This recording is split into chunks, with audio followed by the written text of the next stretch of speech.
রাস্তায় চলতে চলতে আজকে ভিডিওটা শুরু করলাম। আসলে ঘরের মধ্যে থেকে এত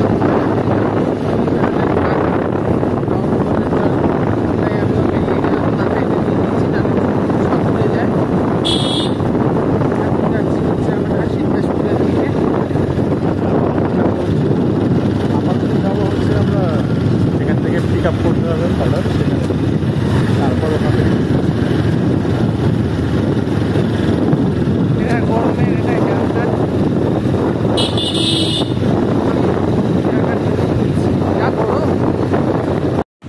মাঝে মাঝে যখন ভীষণ বোর ফিল করি তখন ও আমাকে ওর সাথে নিয়ে যায়, আমার ঘোরাও হয়ে যায়, কাজও হয়ে যায়। আজকে তো যাচ্ছি এই দিকে, ওর ম্যাক্সিমাম সময় জোনটা পড়ে হচ্ছে ওই নৈহাটি শ্যামনগর ওইদিকে, তো ওইদিকে অনেক ভেতরে অনেক ঘোরা হয়ে যায়। তো চলো কথা বলতে বলতে চলে এসেছি শিব হোটেলে। এবার ও যাচ্ছে অর্ডারটা পিক আপ করতে। এটা হচ্ছে তোমার ওই থানার মোড়ে ওখানে ওর অর্ডারটা নিয়ে এলো, নিয়ে এবার যাব হচ্ছে শিবদাসপুরের দিকে। শিবদাসপুরের দিকে রাস্তাটা আমার বেশ ভালো লাগে।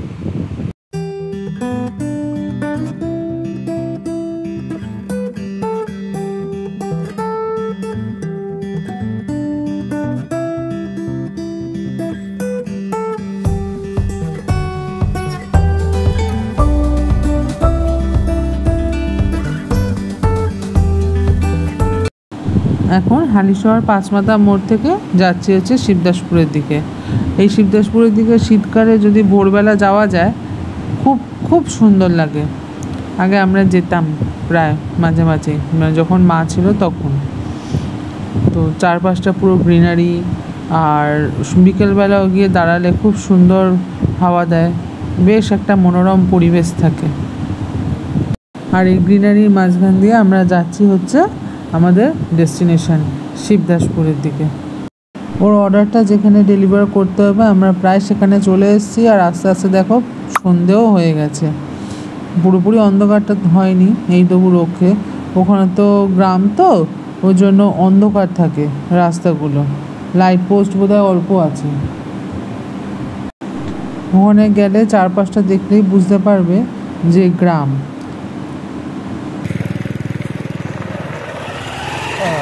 তো অর্ডারটা কমপ্লিট করলাম অনেকটা ভেতরে, প্রায় যেখান থেকে পিক আপ করেছি ওখান থেকে প্রায় 12 কিলোমিটার ভেতরে।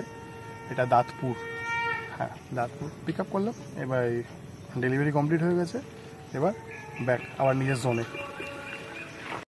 নৈহাটিতে চলে এসেছি, এবার একটু চাটা খাবো।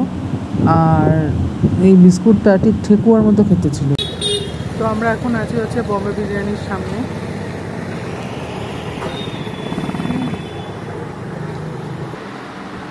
Good evening everyone. তো আজকে হলো নেক্সট দিন, মানে নেক্সট দিন বললাম। কালকে ওখান থেকে আসলাম রাত্রিবেলা, আমি আগেই চলে এসেছি, ও পরে এসছে রাতে, ওর সঙ্গে বেরিয়েছিলাম। তাই বললাম বাড়ি দিয়ে আসো, এগুলোর খাওয়া দাওয়া বাকি রয়েছে, ওরা চলে এসেছিলাম। এসে তারপরে ওদের খেতে দিলাম, তারপরে হচ্ছে বাসন টাসন টুকটাক ছিল ওগুলো ধুলাম, নিজেদের খাবার বানালাম। আজকে খুব ঠান্ডায় আছেন ভদ্রলোকেরা। এখন বাজে হলো 10:30 রাত। তো কাদের কাদের জায়গায় বৃষ্টি হয়েছে জানিও। এখানে তো সকালবেলা দেখলাম বেশ মেঘলা ওয়েদার, বেশ ঠান্ডা ঠান্ডা হাওয়া দিচ্ছিল। তারপরে তো দেখলাম বৃষ্টি হলো হচ্ছে বিকালের দিকে, তারপরে আবার সন্ধ্যেবেলার দিকে একটু বৃষ্টি হলো।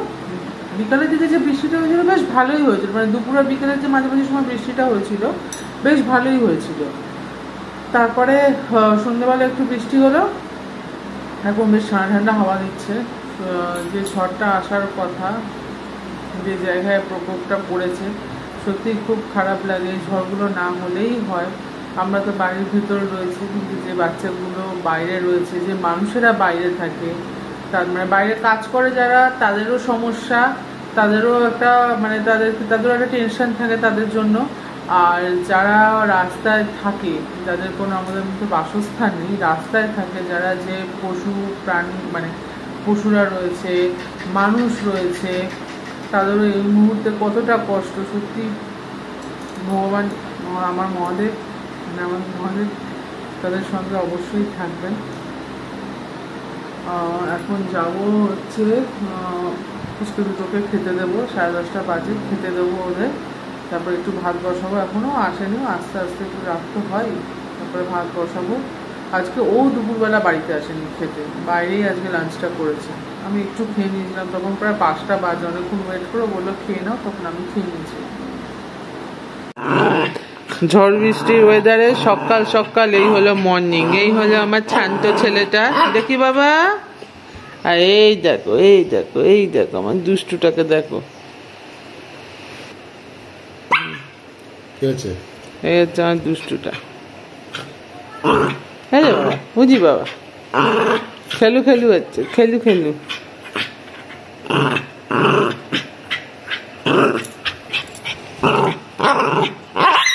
বুঝি বাবা, এগুলো কিন্তু সব খেলা, তাই তো। এই দেখো আমার সোনাটাকে, এই দেখো উনি খালি দৌড়াদৌড়ি করে। উড়ি বাবা,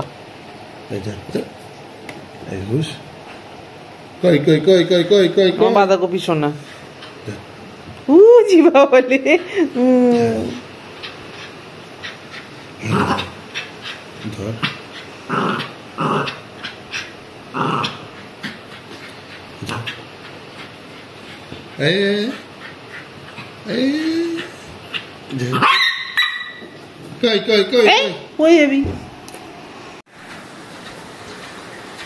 বাইরের ওয়েদার হচ্ছে ঠিক এরকম, গ্রিল দিয়ে দেখাচ্ছি। এটা হলো বাইরের ওয়েদার, পুরো রেইনি। আর এই হলো আমার ভদ্রলোকের বাইক।